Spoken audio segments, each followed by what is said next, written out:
Welcome to Insight Builder channel. Mastering TxtAi pipelines.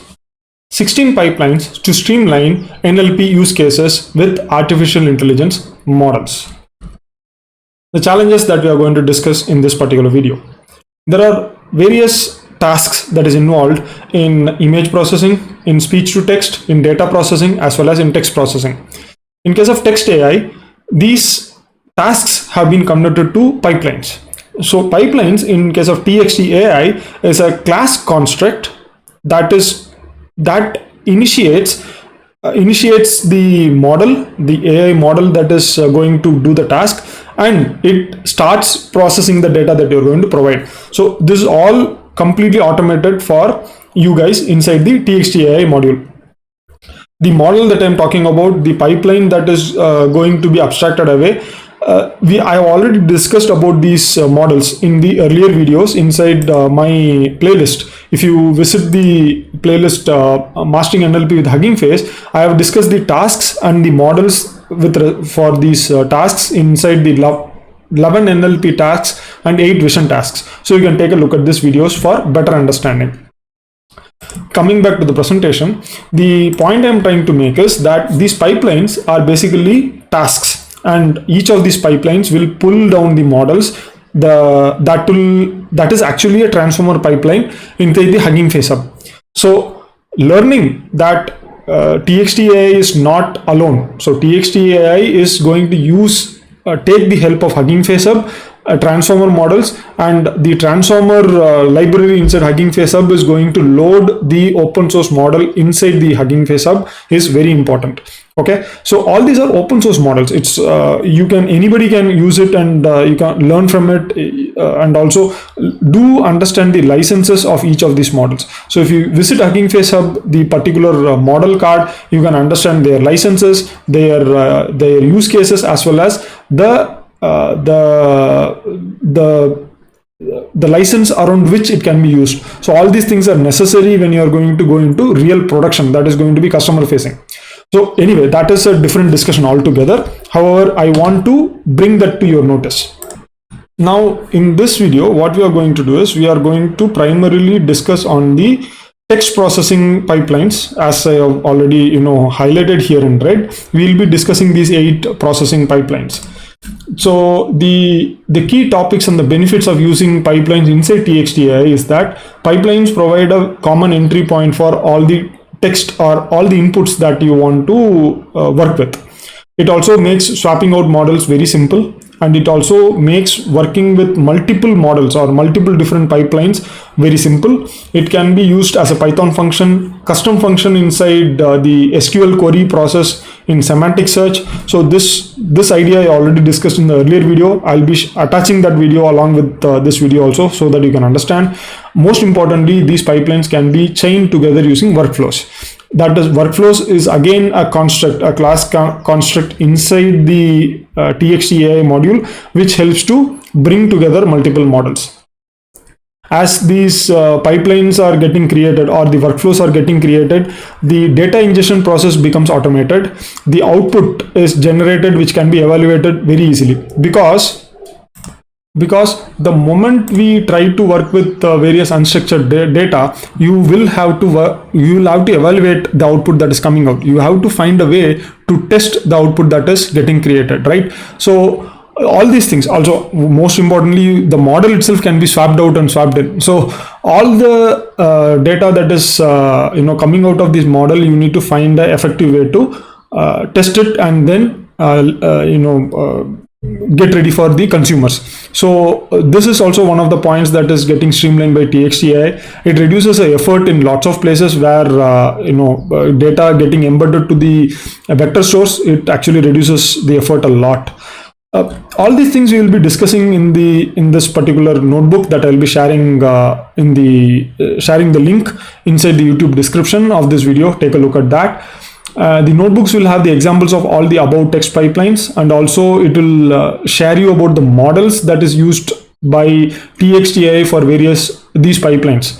Also, one of the major benefit is that TxtAi pipelines pulls or searches for the best model for a given task and then it pulls the model down automatically. In case of Hugging Face Hub, the transformers pipeline, you have to provide the model. You have to know, you have to learn about the model and then use that model inside the transformers pipeline. But TxtAi automates that process also.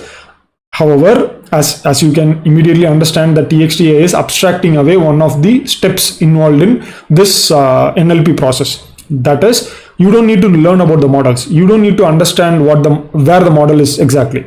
Okay, but why I'm actually highlighting this point is that to urge you that go and understand about transformers library also. It is very important to know where the models are coming from, how the models are getting loaded, and what are the model cards and what are their pros and cons.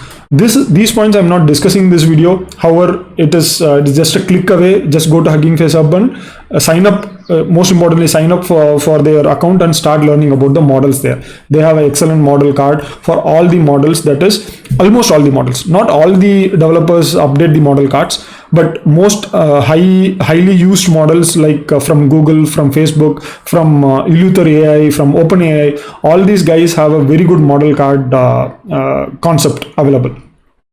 There are other pipeline concepts that I will be discussing later in a couple of next videos, and I will also work on the provide some videos on workflows also. I am right now trying to research on this concept. With that said, let us go to the next step where we discuss about this particular notebook. And the important point here is that these notebooks, these kinds of the video is primarily concentrated on helping you guys to practice. I hope that you like this content and do leave a like. Leave a comment if you have any kinds of feedback or update that is required, and subscribe to my channel for further updates on large language models, AI models related videos, as well as Python library related videos also. Let us go to the browser right now. This is the playlist that I already shared with you guys. You can take a look at that. And the notebook that I'll be discussing upon is already shared inside the GitHub repo. I'll be sharing the link for this also. Coming to the collab environment, you can start working with the collab environment. If you are new to it, do take a look at my earlier videos where I discuss about how to use it. Here I am directly going to dive into the 8 different pipelines. So first and foremost is the entity pipeline. There is something called as natural entity recognizer in NLP tasks, and this entity pipeline is going to work with such a model. So this particular pipeline, you give any kind of sentence, it will try to find out the various entities inside that sentence, and it will try to provide them as output. So it is basically a classifier. It will take a look at, for an example, the NLP, this Hugging Face, the AI models, the TxtAi, all these words, it will try to classify into various kinds of entities like organizations here. If you have names here, if you have places here, accordingly also it will get classified, and you'll see the various percentage here. That is about entity. As I already explained, the model that is going to be used for entity recognition is shown here, and you can take a look at the model card using this link. And I hope that the font size is sufficiently large enough. The next is the extractor pipeline. The extractor pipeline is a two-part pipeline, which has both the embeddings, the embedding the text or the vector embeddings, and the extractor model, the large language model. So both of these things are combined together. I had already discussed about this in my earlier videos where I introduced about creating indexes and embeddings. So there I shared about this particular extractor. So here I am again including it because this is part of the pipelines. So you can take a look at this. The functions that are required, the wrapper functions that are required for working with extractor is also shared here. I'm not going to discuss much about this. You can play with this and you can find out more. Coming to the generator, so this is much more important and interesting also. So generator model is actually instruction tuned models. So you can give a prompt and it will start giving you output. And the generator model, the best model that is open source available inside Hugging Face Hub is GPT-2. The most important point you need to understand about open source model is that they are unshackled. They don't have any kind of control mechanism to see what kind of output they are providing out. So using it in production is totally against. I am totally against using these models in production because it's very difficult to control what it is going to tell. So it is better that you can use it for practicing, for understanding, and also you can fine tune it. So that is possible. So you have to understand about fine tuning. I'll be discussing about fine tuning open source models in a couple of next videos. I need to learn how to effectively share that information so that you guys can immediately practice. So that's more important, right? The videos that I am making is geared towards practicing easy. So that is very important. And so here I am asking about talk about NLP, and you see that it is actually going into complete tangent here. And the goal is to create an environment you feel comfortable spending time with. And this is not something that we initially thought about, right? And and also, whenever you are trying to load, and if you are trying to use the same prompt, the output from GPT-2 will be different.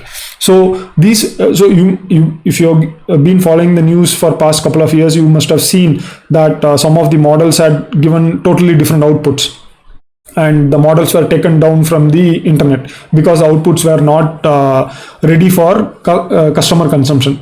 That is because of how the internal models are, how the internal modeling happens. These models by default are trained on the internet text that is available for free and open, and these texts are biased most of the time. It has lots of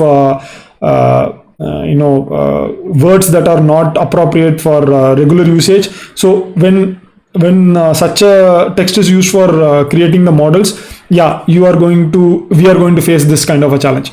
But recent models like the models from OpenAI, the models from Google, all these models, the models from various other open source companies like Eleuther, from Hugging Face, these things have been properly taken care of. So the point is that if you might be new to this entire ecosystem, you may not be aware of natural language processing, and you might have directly come to this video. So giving this background to you guys is more important. So if you're already aware of, if you're following these videos for quite some time, reminding you this point is also very important. Now, with that said, let us go to the next step. This is the model. It is called as labeling. It's basically a classifier, a zero-shot classifier, meaning that based on the data provided, that is the sentence provided, and a set of tags, that is set of classification tags that you provide, the model itself comes up with the best classification for a particular sentence. So here, if I say Spacers lose again, give up 3 goals in loss to the Landlovers, it will get classified to football. This is because the model that is getting used is Facebook BART large MNLI. This MNLI is natural language inference model, and these models are already programmed or trained for working with such classification. So that is how it is able to classify that this particular line is related to football, even though there is no team called as Pacers, there is no team called Landlovers. These are all made up teams from the fictions that I have read. The understanding of these concepts are also more important. That's why I'm deviating a bit from just introducing the pipeline classes and giving a little bit of a background. And sequences pipeline is a sequence to sequence text generator. So you give a particular text and you again ask for a completion, it will give a completion here. So you see that here, and this is not a translator. This is actually a sequence to sequence model that is available inside Hugging Face Up. You can take a look at this particular card. We will be coming to the translation next. What I'm trying to say is there are multiple ways to solve a same problem. So it is not an efficient way. You shouldn't use the sequence to sequence generator for translation, but you can use it if you want to test it out. So that's what I'm trying to say. This is the sequences pipeline, and so we have seen sequences pipeline, we have seen the labels pipeline, we have seen the generator, we have seen the extractor pipeline, and we have understood what is the entity pipeline, and all the models that is involved around these pipelines have been discussed also. And again, I want to repeat, these models are actually transformers pipeline that gets loaded inside the Hugging Face Up, that is already hosted in Hugging Face Up, not loaded in Hugging Face Up. It is already hosted in Hugging Face Up. It gets loaded into transformer pipeline. The next thing, similarity. So when you are going to work to find out how multiple lines, multiple sentences are similar to each other, you can use similarity models. One thing I wanted to also highlight here before we start working on is that you can see the RAM is already crossed almost 10 GB. So once I pull down the similarity model, if it is around 1.2 or 1.5 GB, then my system will not crash. But if it is more than, so as you can see, immediately the RAM shot up here, it became 10.7. So if it crosses 12 or 13 GB, my system will crash, telling that there is no sufficient RAM or sufficient memory. So it is always better when you are practicing is that you restart the runtime, or if you are working from your own laptop, ensure that you completely shut down the Jupyter environment and then restart the server. So in that way, your RAM will get freed up. In case of Collab Notebook, all I need to do is just go here and do the restart runtime. Okay, anyway, so Similarity I can still run because I am still having the RAM availability. So you see the similarity that is coming out for interesting idea and these two sentences. This is how the input has to be provided. The way the input is getting provided, the way the input is getting formed is more important for the various TxtAi pipelines. And also the benefit of TxtAi pipelines is that these inputs can be chained together. So the output that comes from this similarity can be used as a input for another one pipeline that is downstream. You can actually create various kinds of tasks in workflows that I'll be discussing also, where you can write these data to files. So all these are possible. So I'll be discussing these things in coming up videos. So with that said, I want to do a runtime restart, and I'm going to restart the runtime. And once I do the restart of the runtime, what will happen is the RAM that is available to me immediately increases. You see that, right? From 10.7, it became 1.6. So this is what I was talking about. The reason why it became available is that all the models that is available that I pulled to the RAM to the system has been erased. I have to if I have to run these cells, then I have to do a re-download of all those particular models, which anyway I'm not going to do in this, but I want you guys to show what is happening here. So I am installing TxtAi library again because the library also is completely erased. It's a new runtime altogether. After that library gets installed, I'll be working on summary pipeline. So I give a series of sentences to it, and the model summarizes it and gives me simple data. This is what summary pipeline does. And finally, translation. Translation is one of the important models that translation is one of the important pipelines that I want you guys to practice a lot, because it is actually it automates lots of things. First and foremost, this translation pipeline can pull down models for more than 100 different languages. So if you start working with this initial translation pipeline, I am asking for translation of English. This particular line that I have written here, the sentence, is already identified as English by default. You don't need to tell that this sentence is English. It is done automatically by the translation pipeline itself. And then it goes into Hugging Face Hub. It finds out what kind of translation required. So here I want Spanish translation. So it finds out the model that can translate from English to Spanish, and it downloads that model. All this is automated, and it is taken away from your actually it is taken away from your understanding. So that is one of the reason why I wanted to make it clear for you guys that all these things are automated. However, you need to understand what goes on beneath the surface. So do ensure that you go to Hugging Face Hub, understand the various translation model available, and what are the benefits, pros and cons of this model. Also, you need to install Saccharomyces in order to work with these models. It is better to install it. It gives better results. So you see the output in Spanish here. And now if I want the same line to be translated to German, or for that matter to Hindi, the regional language in Tamil Nadu, in India, you will see that all you need to do is again run this translation pipeline, this translate instance, and give the particular language here. It will pull the appropriate model and do the conversion here. You can try it with other languages too. The point I wanted to make, so let us go back to the presentation. The point I wanted to make is all this model, the models will work as per the input that is provided to these models. But the pipeline, the TxtAi pipeline, takes care of most of the model selection and downloading of these models to your local environment. So you don't need to worry about those things. However, you have to still practice these models in real to understand the benefits, the pros and cons of these models. And if you're a data leader or a senior manager, senior leadership, it is better to understand the problems that is solved by these models, rather than trying to understand how the models are created, how the machine language training happens. That is for the practitioners, NLP practitioners, data scientists and data engineers. But from the perspective of leadership, from the perspective of people who are facing the customers, it is better to understand from the problem that is solved by these models.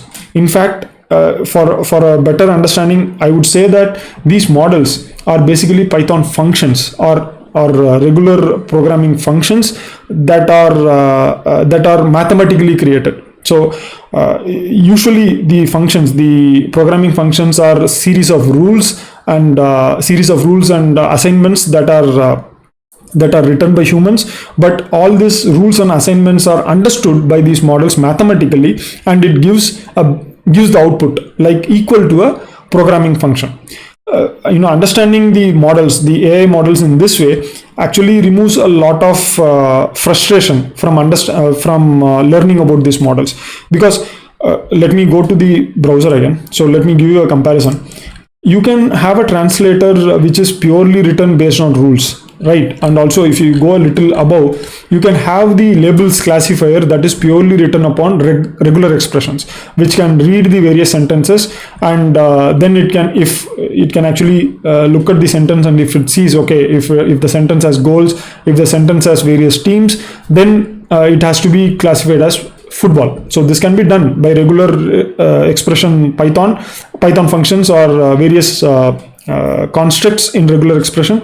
But in this case, the model can be downloaded. This BART large MNLA model can be downloaded by anybody who is having TxtAi library, this Jupyter Notebook environment and internet connection. So they actually don't need to know about regular expression. They don't need to know about programming also.